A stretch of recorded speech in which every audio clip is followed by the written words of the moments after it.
Chers amis, bonjour. Ici Mijou Pelletier, coordonnatrice diocésaine du projet Debout ensemble dans le Christ. Monseigneur Jean-Louis Plouffe m'a demandé d'inviter Émile Guy à vous partager son expérience avec les petits groupes de partage de foi. Émile a hésité, mais le voici à l'Église diocésaine, non pas comme animateur, mais comme invité. Bonjour Émile. Bonjour Mijou. Émile, pourquoi as-tu hésité? Mijou, ce projet Debout est tellement beau et je veux ici reprendre les paroles de Monseigneur Plouffe lui-même. Il dit « Debout ensemble dans le Christ donne l'occasion de raviver la foi de nos fidèles, de les soutenir dans leur croissance spirituelle, de leur apprendre à parler de leur foi aux autres et à en vivre. » Puis Monseigneur continue en disant « Je considère que Debout est un moyen de revitaliser la vie paroissiale et de là la société elle-même. » Alors, Monseigneur a réservé tes services pour ce projet. Toi, tu apportes du neuf. Et moi, je m'occupe des petits groupes de partage depuis plus de 19 ans. Alors, j'ai hésité parce que je ne voulais pas apporter du réchauffé. Mais, non, je tiens à le répéter, Debout ensemble dans le Christ n'est pas du réchauffé. Je pourrais dire qu'il s'inscrit dans une continuité de ce qui a débuté en 1994 dans notre diocèse, qui s'était engagé dans le programme Renouveau en paroisse. Parlons de ton expérience. Comment as-tu commencé? Oh, je vais résumer ça. C'est avec Sichem. Sichem, c'est une communauté de base et j'ai appris à partager à ce moment-là. Parle-moi des petits groupes de partage de foi. Petit groupe de partage de foi, on dit aussi communauté de base. Et Marie Cooper, Marie Cooper dit des petites communautés. D'accord. Tous ces mots veulent dire la même chose, mais moi, j'aime beaucoup petit groupe de partage de foi. Un petit groupe, c'est bien simple, c'est quelques personnes. Ça peut être 3, 4, 5, 6, 7 personnes. Quand on est rendu à 12, oh, c'est pas un petit groupe. Il faut se séparer puis former 2 petits groupes. J'en ai un groupe de 12 à Westmount. C'est une exception. Mais là, ce sont des personnes âgées.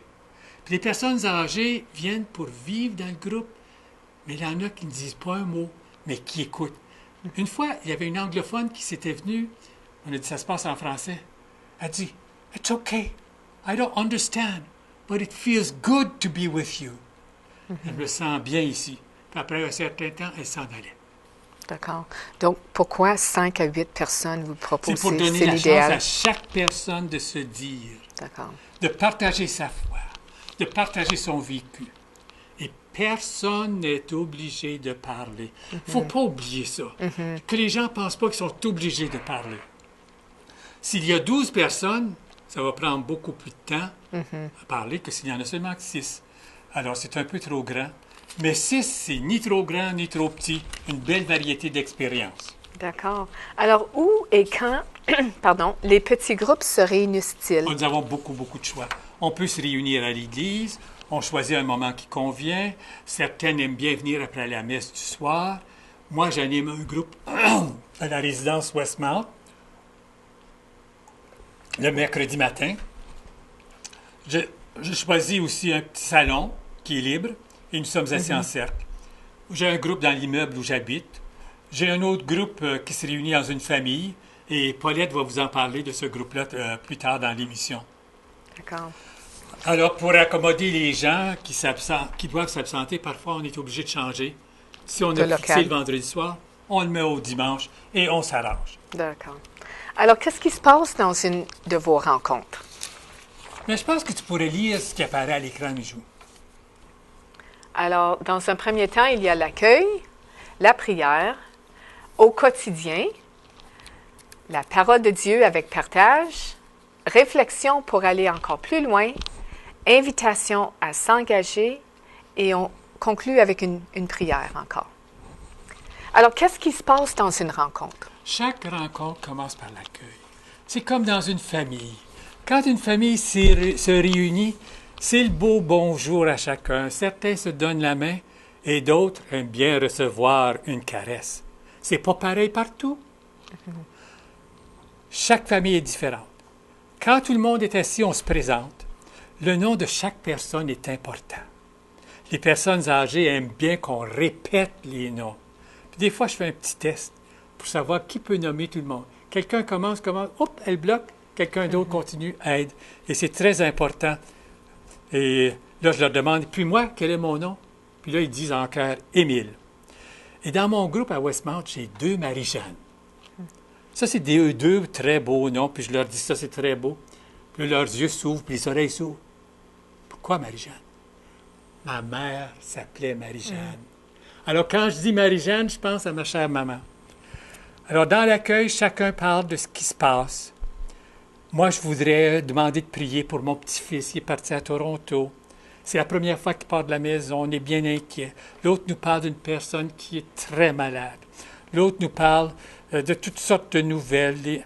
Alors, les moments d'accueil sont très, très importants. Puis, si on donne quelques minutes à quelqu'un, on a vite passé 7 minutes. Puis, si on ne fait pas attention, on peut prendre 15 minutes à l'accueil. Oui. Et après l'accueil, c'est la prière. Pour moi, la prière, c'est bien simple. J'aime beaucoup chanter un chant à l'Esprit Saint. Il est au milieu de nous. Il nous éclaire, il nous guide. Il nous aide à comprendre, à aimer. Et nous demandons toujours l'aide de l'Esprit Saint au nom du Père, du Fils et du Saint-Esprit. Amen. Puis après la prière, c'est le vécu au quotidien.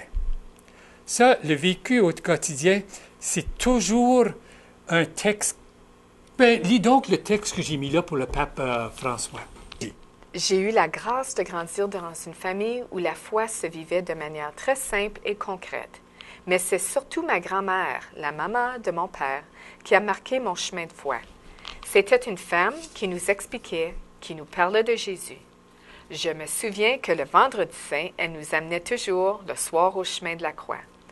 À la station de Jésus mort sur la croix, ma grand-mère nous faisait agenouiller tous les enfants et nous disait « Regardez, il est mort, mais demain, il ressuscitera. » C'est justement de cette femme, de ma grand-mère, que j'ai reçu la première annonce de la foi.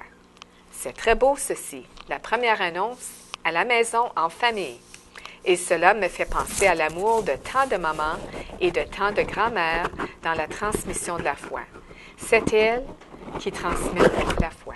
Et ensemble, nous parlons de ce vécu au quotidien. Qu'est-ce qui te frappe dans ce texte-là, toi, Mijou?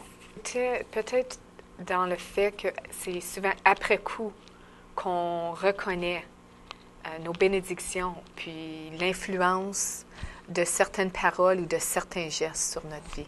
Comment est-ce qu'une maman, une grand-maman peut évangéliser? Moi, je dis qu'elle commence à évangéliser dès la conception. Parce que là, elle dit à son petit bébé, « Je t'aime, je veux que tu sois heureux, je veux tout le bonheur. » Alors, évangéliser, c'est dire que j'aime, c'est dire que Dieu aime. C'est ça, la grand-maman. Puis la grand-maman, elle aime ses petits-enfants. Alors, elle peut les aimer, c'est la meilleure manière. Qu'est-ce qui empêche une grand-maman d'évangéliser? Si elle n'est pas présente dans leur vie, c'est une manque d'occasion d'évangéliser. Et le pape nous dit, c'est toujours une personne qui nous dit qui est Jésus, qui nous transmet la foi, qui nous donne la première annonce. Alors, quelles sont les 3 premières étapes? Donc, il y a l'accueil, la prière et au quotidien. Alors là, nous sommes prêts à écouter la parole de Dieu qui est proposée pour la rencontre. Et pour nous aider dans nos rencontres de cet automne, voyons quel est le but. D'accord. Alors, le but est de découvrir le visage du Christ à l'aide de la parole de Dieu, afin de nous en imprégner et de devenir, pour nos sœurs et frères, visage du Christ, en plus de découvrir son visage au milieu de nous. Et quel sera notre programme? Notre première rencontre, c'est debout, rassemblons-nous dans le Christ. La deuxième, c'est selon Marc, l'évangéliste Marc, Jésus, présence de Dieu qui guérit. Ensuite, c'est Matthieu, Jésus, le Maître par excellence. La quatrième rencontre, c'est Luc, Jésus, visage compatissant de Dieu. Ensuite, c'est l'évangéliste Jean, Jésus, la parole parmi nous. Et le dernier, c'est Paul, le Christ vit en moi. Alors, après ça, on lit le texte de l'Évangile proposé pour le jour. Alors, la deuxième rencontre, c'est Saint Marc, chapitre 8, versets 27 à 35. On n'a pas le temps de lire ça aujourd'hui, mais toi, Mijou, quel est ton mot, ton expression qui te frappe? Tu as déjà lu ce texte-là? Oui, c'est quand Saint Pierre dit à Jésus, répond à la question de Jésus, qui dis-tu que je suis? Mais c'est surtout sa réponse, il dit, tu es le Messie. Et moi, oh, tu veux dire quelque chose? Bien, je voulais juste ajouter que cette parole-là, tu es le Messie, pour moi, c'est un autre mot, tu es mon sauveur, tu es le sauveur.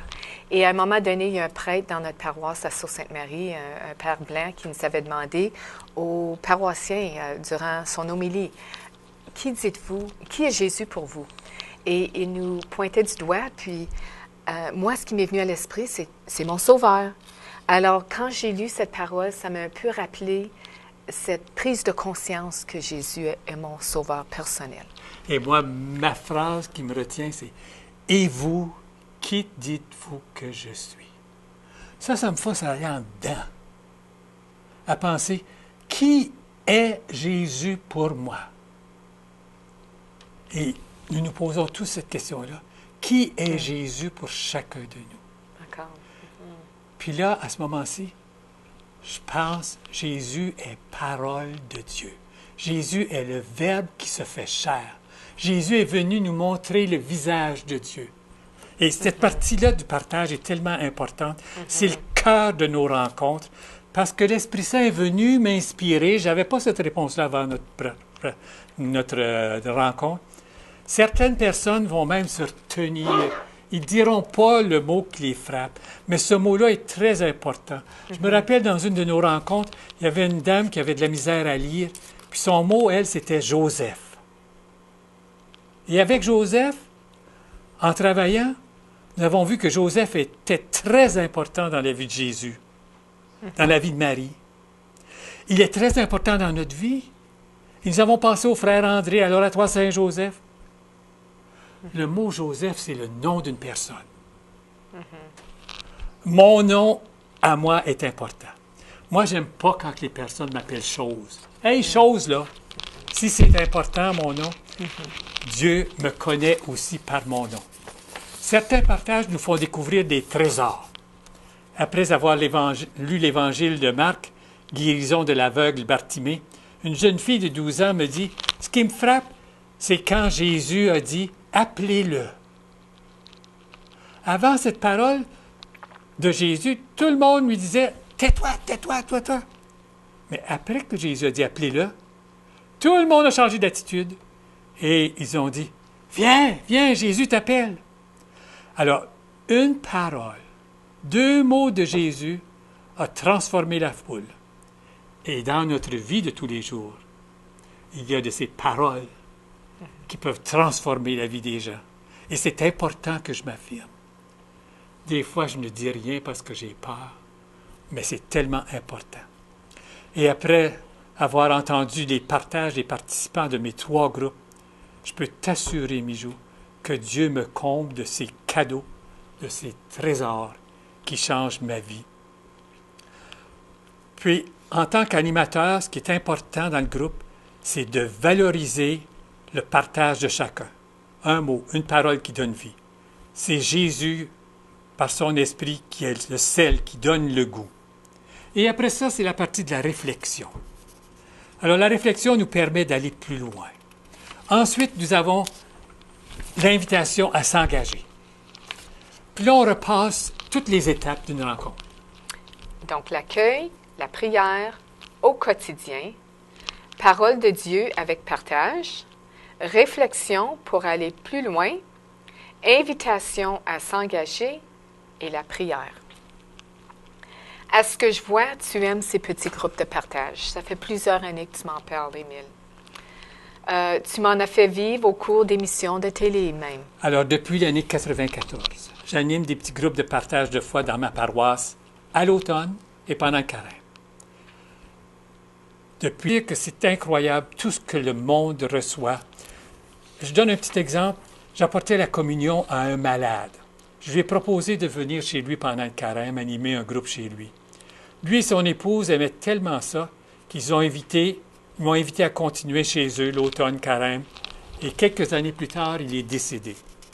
À ses funérailles, notre petit groupe s'est réuni autour de l'épouse, la veuve, et elle a dit, « Même si mon mari n'est plus là, vous n'allez pas me laisser tomber. » Et depuis ce temps-là, nous nous réunissons, et Paulette, qui va vous parler tantôt, fait partie de ce petit groupe-là.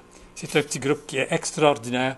Il y a dans le groupe une dame qui a bénéficié du malade. Son époux, à elle aussi, était malade. Il était anglophone, il ne venait pas au petit groupe. Mais elle a tellement bénéficié de ce que le malade partageait, ça l'a aidé à accepter la maladie de son époux. Un autre petit exemple, pour moi, c'était la parole « Seigneur, apprends-nous à prier ». Dans la semaine, je trouvais des documents sur la prière, puis il y en a même un qui disait « Prier avec tes pieds ». Je peux prier avec mes pieds. Mais oui, je m'en vais vers toi, Seigneur. Je descends vers toi. Je monte vers toi. Je cours vers toi. Je prie avec mes pieds. Et en priant avec mes pieds, je demande aux gens de bénir. Puis, cet automne, là, j'ai un grand défi avec Debout. C'est de former plus de groupes dans notre paroisse. Nous avons déjà 4 groupes. Comme j'aimerais avoir un groupe à l'école Félix Ricard. Alors, vers la fin du mois d'août, je vais essayer de rencontrer le directeur pour essayer d'avoir... Toi, tu as eu des groupes à Sainte-Marie. Parle-en donc un tout petit peu. Oui. Ça a été pour au moins une étape du renouveau. Il y a 18 ans, 20 ans passés. Et je crois que c'était la direction d'école à ce moment-là qui avait lancé l'invitation à toute personne intéressée. Donc, pour 6 semaines, on se rencontrait avec nos textes. Et il faut dire que ça a beaucoup aidé dans le climat relationnel dans l'école, le climat de travail, l'esprit d'équipe. Même si pas tous les membres du personnel étaient impliqués, ça a eu un effet très positif et de croissance spirituelle pour les participants. Alors, pour trouver mon monde, l'autre soir, je marchais. Je me suis rendu chez quelqu'un que je connaissais. Puis je voulais parler à ce monsieur qui était un ami de mes enfants. Il n'était pas là. Alors, j'ai dit, je veux parler à Daniel. Il n'est pas ici. Mais j'ai dit, peut-être que je devrais vous parler à vous autres. Alors, j'ai parlé à son épouse et à sa fille. Très belle rencontre. Ils ont accepté d'avoir... Non. Elle a dit, je ne peux pas accepter pour mon mari. Mais j'ai dit, si toi tu le veux, là, ton mari va le faire s'il peut. Alors, j'espère que ça va être un de mes groupes dans une des familles. Et merci, Mijou, d'avoir accepté de coordonner le projet de Debout. C'est du neuf, c'est pas du réchauffé, c'est de la continuité. Je te souhaite beaucoup de satisfaction dans cette nouvelle mission. Et comme nous répète mon curé, bon courage avec le Seigneur. Bon courage, tu n'es pas seul. Merci, Émile, pour ces paroles d'encouragement. Mais merci surtout pour le suivi que vous avez fait avec le renouveau depuis 2001, que vous préparez les documents. Puis souvent, on reproche à ces parcours de Debout, du renouveau, à ne pas fournir un suivi. Pour notre diocèse, il n'y a pas question qu'il n'y ait jamais eu de suivi. Le suivi a continué dans différentes régions de notre diocèse et grâce à vous. Alors, un grand merci d'avoir été là aujourd'hui pour témoigner de ton expérience et de nous offrir l'occasion de partager ceci avec nos téléspectateurs. Non seulement pour le travail que vous avez fait ici à l'Église diocésaine pour les émissions, mais surtout avec les petits groupes de partage. Alors, merci, Émile, d'être là. Je reçois une des participantes à un des groupes animés par Émile. Il s'agit de Paulette Denis. Bonjour, Paulette. Bonjour, Mijou. Alors, Paulette, tu participes à un des groupes d'Émile. Depuis combien de temps et pourquoi? Ça fait assez longtemps. Il me semble que j'ai participé au moins à 5 ou 6 sessions. Disons, ce sont des sessions de 6 semaines. Moi, je trouve ça intéressant comment c'est arrivé parce que c'est une des façons que moi, je crois à recevoir les gens puis à les impliquer. On s'est rencontrés sur la rue. On s'en allait à la bibliothèque, mon mari et moi. Et puis, Émile aussi allait à la bibliothèque. Il m'a arrêté. Et puis, je lui ai introduit Jean-Yves. Et puis, tout de suite, il a dit que ce soir-là, il y avait une rencontre de petits groupes et qu'on aimerait tellement ça. Alors moi, j'ai dit, bien, je te gage que oui, parce que mon petit mari, je l'appelle mon petit prêtre manqué. Alors, on est allé ce soir-là, puis on a bien aimé ça. Et puis, c'est ça que je trouve pour toutes nos activités, quand on veut rejoindre les gens, il faut vraiment aller les rejoindre. Puis surtout quand il m'a dit que j'aimerais ça, bien, il fallait que je le croie. D'accord. Donc, c'était un à un. Vous Du vous êtes un à croisés un. sur la Oui, rue. Puis, parce que oui. combien de fois que j'avais vu ça sur le bulletin paroissial, puis ça m'avait pas frappé, ça m'avait pas tiré. Oui, Alors, d'accord. l'invitation spéciale. C'est bien. Alors, parle-moi de ton expérience avec ce groupe. Comme, si je comprends bien, à peu près 6 sessions de 6 semaines. Moi, je pense que oui. Donc, on parle de au moins 6 saisons, l'avant et ben, l'automne et carême Oui. à 3 Il me reprises. semble que c'est ça. Oui. Mhm. Donc, parle-moi de ton expérience dans ces petits groupes. Bien, on a commencé par aller chez une des amies. Et puis, Émile était là toujours pour animer. C'était un groupe d'à peu près une dizaine de gens. Et puis, éventuellement, comme j'ai parlé de ma mère qui aimait à entendre les résultats, les fruits de nos petites activités.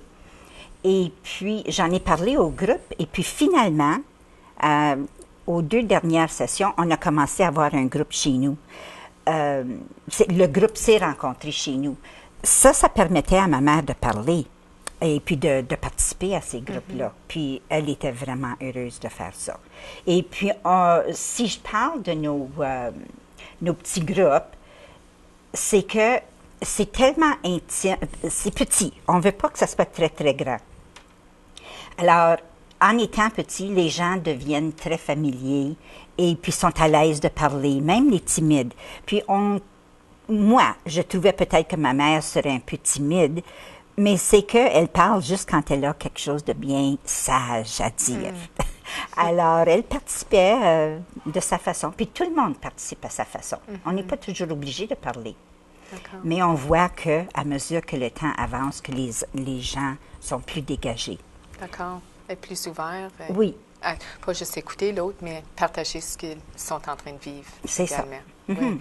Donc, si vous avez fait au moins 6 sessions de 6 semaines avec ces petits groupes, il y a sûrement quelque chose qui t'attire là puis qui te tient Oh. là. Alors, les fruits puis les bienfaits de participer à un petit groupe, pour toi, peux-tu un peu nous résumer?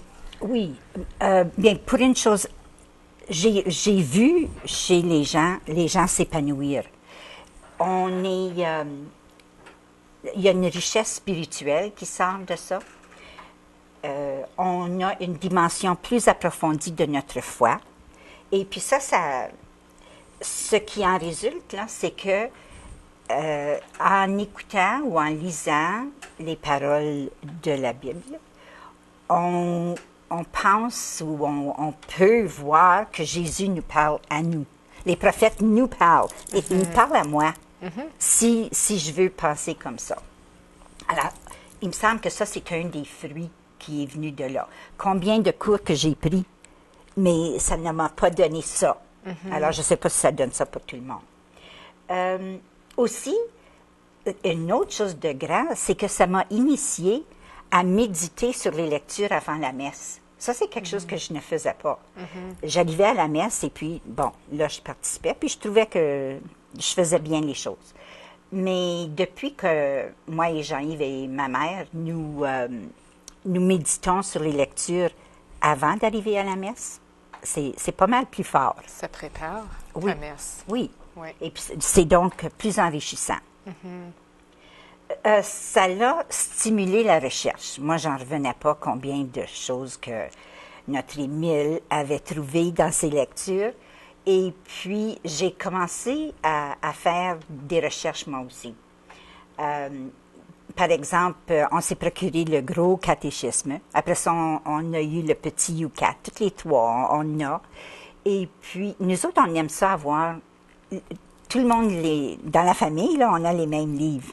Au lieu de juste une personne, puis quand tu as le temps, tu lis, puis quand l'autre est occupé avec le livre, ben, tu ne peux pas l'avoir. Alors, nous autres, on fait souvent un partage à 3, chacun son livre, par exemple. Et puis,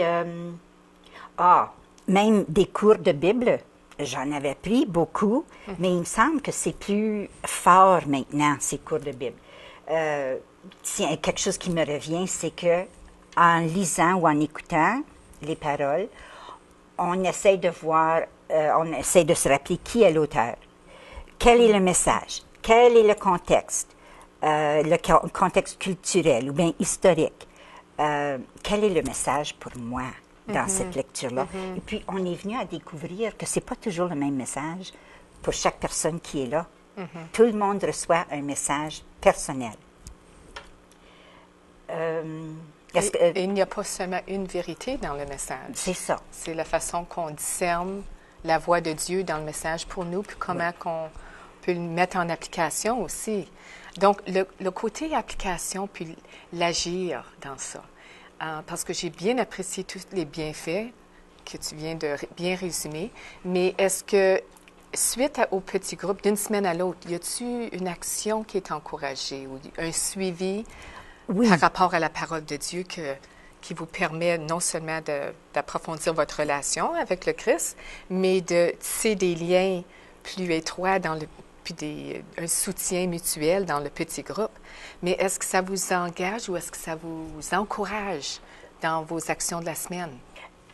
Quand on a appris que cette année serait l'année de la foi, on avait hâte de savoir quel serait le gros projet. Et puis, on a appris que c'est le debout. Alors, on s'est impliqué là-dedans aussi. Et puis, j'invite les gens à pas faire comme moi, là, le voir dans le bulletin paroissial et puis juste le laisser là. Mais parlez-en, voir si quelqu'un d'autre serait intéressé. Et puis, je vous encourage fortement à faire partie du groupe Debout, de cette activité qui va enrichir tout le monde. D'accord. Un grand merci, Paulette, d'avoir accepté de venir partager ton expérience des petits groupes. J'ai beaucoup apprécié aussi la dimension dans ton propre foyer, avec ta mère et ton époux, et le fait que vous partagez les ressources, chacun avec sa ressource, c'est pas juste partager un à la fois, que vous le partagez ensemble. Puis c'est évident que ça permet des relations beaucoup plus riches, pas juste au niveau interpersonnel, mais dans votre vie spirituelle. Alors, merci d'avoir accepté de venir partager. Donc, à titre de coordonnatrice diocésaine de Debout ensemble dans le Christ, je vous invite à accepter l'invitation de notre évêque, Monseigneur Jean-Louis Plouffe, à participer à ce beau projet de croissance spirituelle. Ce projet me tient beaucoup à cœur.